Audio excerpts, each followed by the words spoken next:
Jadi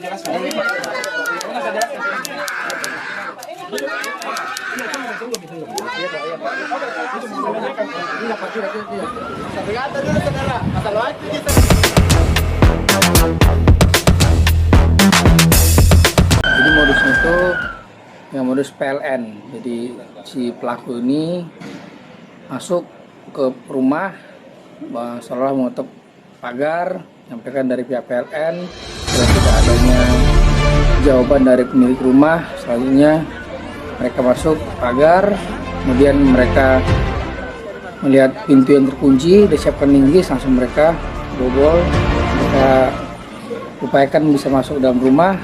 Kemudian mereka ambil barang berharga berupa perhiasan, kemudian surat tanah, ada juga dolar dan jumlah uang rupiah.